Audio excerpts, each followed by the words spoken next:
ازيكم عاملين ايه؟ يا رب تكونوا بخير. تعالوا اقول لكم ازاي اكلت 3 انواع من البيتزا في بريموس ودفعت 135 جنيه بس.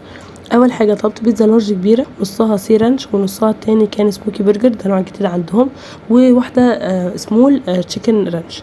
تمام. طبعا انا كمان حد من صحابي عشان نشير سوا الفلوس وطبعا الاكل وكده، فاجمالي الحساب تقريبا كان 270 او 275 حاجه.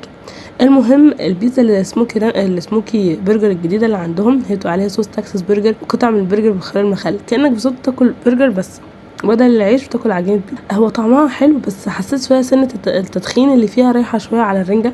وكان عندي تعليق تاني ان البرجر قطعه كبيره شويه، هو الخيار المخلل لو صغروا القطع هتبقى طعمها حلو جدا.